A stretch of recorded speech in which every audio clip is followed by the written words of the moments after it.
அனைத்து நண்பர்களுக்கும் மாலை வணக்கம்.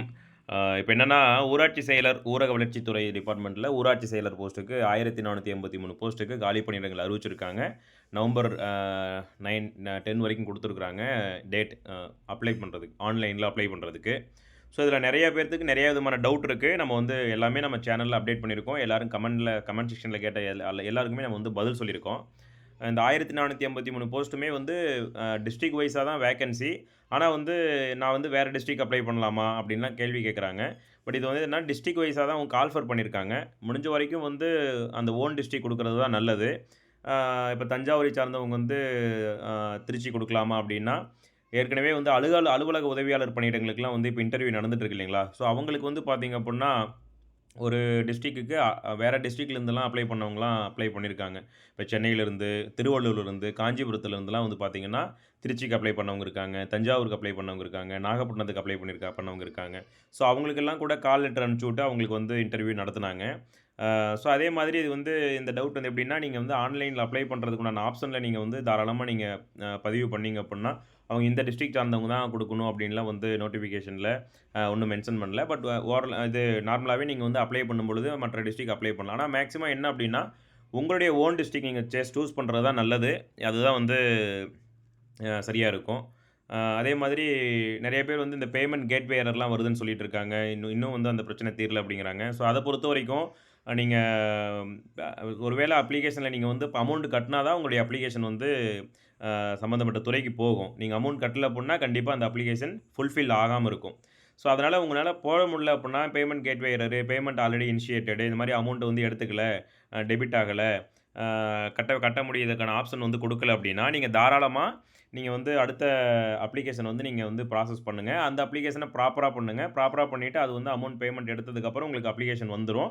ஸோ, அதனால வந்து உங்களுக்கு அ ஆட்டோமேட்டிக்கா அப்ளிகேஷன் வந்து ஓகே ஆயிடும். ஸோ, அதனால வந்து நீங்க இந்த மாரி எரர் இருக்கிறவங்க கண்டிப்பா நீங்க அடுத்த அப்ளிகேஷன் வந்து போடுறதுக்கான வாய்ப்ப பாருங்க. ஒருவேள எரர் வந்து ஏற்கனவே பண்ணவங்க அந்த எடிட் ஆப்ஷன் வந்து இப்போ வரைக்கும் குடுக்கல. எடிட் ஆப்ஷன் குடுத்தா நல்லாருக்கும். இப்ப டிஎன்பிஎஸ்சிலலாம் வந்து பார்த்தீங்க அப்புட்ன்னா, நம்ம அப்ளிகேஷன் போட்டதுக்கப்புறம், பேமெண்ட் பண்ணதுக்கப்புறம் லாஸ்ட்டா ஒரு 1 ஆர் 2 டேஸ் வந்து நம்மளுக்கு குடுத்து இந்த மாரி எடிட் பண்றவங்க பண்ணிக்கலாம் அப்டி மாரி சொல்லுவாங்க.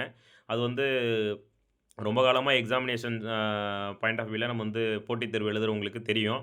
ஆனா இது வந்து பார்த்தீங்க அப்புட்ன்னா, ஊராட்சி செயலர் போஸ்ட்ட பொறுத்தவரைக்கும், இந்த தடவ தான் புதுசா அவங்க கால்ஃபர் பண்ணியிருக்கிறாங்க. இது வந்து ஆன்லைன்ல வந்து அப்ளை பண்றதுக்கான அந்த ஆப்ஷன் குடுத்துருக்காங்க. ஸோ அந்த மாரிலாம் இருக்கும் பொழுது, இவங்க வந்து எடிட் ஆப்ஷன் குடுப்பாங்களா? அப்படிங்கிறது இப்போ வரைக்கி இல்ல. தகவல் இல்ல. இப்போ வரைக்கும் அது சம்மந்தமா இல்ல. ஆனா நெறைய பேருக்கு உண்டான டவுட் வந்து எடிட் ஆப்ஷன் குடுப்பாங்களா? நான் வந்து மார்க் ஷீட் நம்பர் தப்பா போட்டுட்டேன். ஃபோட்டோக்கு பதிலா சைன் தப்பா வந்து அப்டேட் பண்ணிட்டேன். சைனுக்கு பதிலா ஃபோட்டோ அப்டேட் பண்ணிட்டேன். அவங்க ஏற்கனவே நெறைய காரணங்கள் சொல்லியிருக்காங்க. இந்தந்த காரணங்களுக்கு நாங்க வந்து கண்டிப்பா அது ரிஜெக்ஷன் பண்ணுவாங்கன்னு சொல்லிட்டு ஏற்கனவே நோட்டிஃபிகேஷன் குடுத்துருக்காங்க. நம்ம வந்து என்னென்ன காரணத்துக்காக அது ரிஜெக்ஷன் ஆகும் அப்படிங்கிறதெல்லாம் நம்ம சேனல் நெறைய அப்டேட் பண்ணியிருக்கோம். ஊராட்சி செயலர் போஸ்டிங் வந்து அறிவிச்சதிலிருந்து நம்ம யூடியூப் சேனல்ல நெறைய வீடியோக்கள் போட்டிருக்கோம். இன்டர்வியூக்கு தேவையான விஷயங்கள், அ அது இந்த எக்ஸாமினேஷன் அதாவது இந்த இன்டர்வியூல என்னென்ன கொஸ்டின் பாயிண்ட் ஆஃப் வியூல கேட்பாங்க. இன்டர்வியூ எப்படி நீங்க வந்து அட்டெண்ட் பண்ணணும்? ஸோ எப்படி நடந்துக்கணும்? அப்படிங்கிறதெல்லாம். அப்புறம் பஞ்சாயத்து துறைய பத்தின விஷயங்கள கூட நம்ம வந்து சேனல்ல அப்டேட் பண்ணியிருக்கோம். வாய்ப்பு இருக்கிறவங்க பாருங்க. இந்த வீடியோவ பொறுத்தவரைக்கும் நெறைய பேர் கேட்டாங்க, "எனக்கு வேலை கிடைக்குமா? இந்த 290 நான் வந்து 290 மார்க் 10த்ல எடுத்திருக்கேன். எனக்கு வேலை கிடைக்குமா? நான் 480 மார்க் எடுத்திருக்கேன். எனக்கு வேலை கிடைக்குமான்னு?" கேட்குறாங்க. ஸோ யாருக்கு வேலை உறுதியா கிடைக்கும் அப்படின்னா, 1483 பணியிடங்கள பொறுத்தவரைக்கும் ஏற்கனவே சொல்ட்டாங்க. 10த் மார்க் வந்து 85% கன்வெர்ட் பண்ணணும்னு சொல்லியிருக்கிறாங்க. ஸோ 10ஆம் வகுப்பு மார்க் அப்படிங்கிறது இங்க பெரிய அளவுக்கு ரோல் பண்ணும். ஏன்னா நமக்கு வந்து 10ஆம் வகுப்புல நீங்க ஹையஸ்ட் மார்க் எடுத்திருந்தீங்கன்னா தான், ஸோ அந்த மெரிட்ல 85% கன்வெர்ட் பண்ணும்பொழுது உங்களுக்கு கூடுதலான மார்க் கிடைக்கிறதுக்கான வாய்ப்பு இருக்கும். அதனால மேக்ஸிமம் 10ஆம் வகுப்பு மார்க்கு கண்டிப்பா பெரிய ரோல் வந்து இங்க நம்மளுக்கு இருக்கும். அதேமாரி மாவட்டங்களில் அந்த வந்து பார்த்தீங்கன்னா, மாவட்டங்களில் வந்து கம்யூனிட்டி அந்த காலி பணிகளுக்கு ஏற்றவாறு அவங்களுடைய அந்த மார்க் வந்து டிசெண்டிங் ஆர்டர்ல வச்சதுக்கப்புறம், அந்த கம்யூனிட்டியினுடைய அடிப்படையில வந்து அவங்களுக்கு கண்டிப்பா கிடைக்கும். இப்போ உதாரணத்துக்கு ஒரு 10 வேக்கன்சி இருக்கு அப்டின்னா, அந்த 10 வேக்கன்சில அந்தந்த கம்யூனிட்டில இப்ப பேக்வர்ட் கிளாஸ்க்கு பிசிக்கு வந்து ஒரு 2 வேக்கன்சி குடுத்துருக்காங்க அப்டின்னா, அந்த 2 வேக்கன்சில டாப் மோஸ்ட் மார்க்கு. அதுக்கு நமக்கு இந்த 10ஆம் வகுப்பு மார்க் அப்படிங்கிறது ரொம்ப பெரிய ரோல் ப்ளே பண்ணும். ஸோ காலி பணியிடங்களுக்கு ஏற்றவாறு தான் கண்டிப்பா கிடைக்கும். அடுத்து வந்து பார்த்தீங்கன்னா, பிரியாரிட்டி வந்து இருக்கக்கூடிய நபர்களுக்கு வேற யாரும் எடுக்க முடியாது. இப்ப ஆதரவற்ற விதவை அப்படிங்கிற ஒரு ஒரு நபருடைய அந்த போஸ்டிங் எடுக்கிறதுல கண்டிப்பா அவங்க தான் எடுக்க முடியும். அதே மாரி மாற்றுத்திறனாளி அப்படிங்கிறதுல அவங்க தான் எடுக்க முடியும். ஸோ அதில வந்து பார்த்தீங்கன்னா, மார்க் வந்து அவங்க எடுத்திருக்கக்கூடிய மார்க் அடிப்படையில இது இருக்கும். இப்ப மேக்ஸிமம் வந்து பார்த்தீங்கன்னா, கடந்த ஆண்டுகள்ல 10த்துல மார்க் யாரெல்லாம் எப்படி எடுத்திருப்பாங்க அப்படின்னா, நெறைய ஃபுல்லா மார்க் அதாவது 500க்கு 450க்கு மேல, 460க்கு மேல, 470 அந்த மாரிலாம் நெறைய மார்க் எடுத்த எடுத்த ஸ்டூடண்ட்லாம் நெறைய பேர் இருக்காங்க. ஸோ, அதனால கம்மியான மார்க் எடுத்தவங்களுக்கு வந்து அந்த கம்யூனிட்டி ரேஷியோவின் அடிப்படையில அதில ஆள் இல்ல அப்டின்னா நிச்சயமா கிடைக்கிறதுக்கான வாய்ப்பு இருக்கும். அதுக்கடுத்து தமிழ் வழி கல்வி வந்து பெரிய அளவுக்கு ரோல் பண்ணுமான்னு கேட்டோம்னா, தமிழ் வழி கல்வி வந்து தமிழ் வழி கல்வி படிச்சவங்க தான் அட்டெண்ட் பண்ண முடியும். மேக்ஸிமம் நபர்கள் வந்து 10த் வரைக்கும் தமிழ் வழியில தான் படிச்சிருப்பாங்க.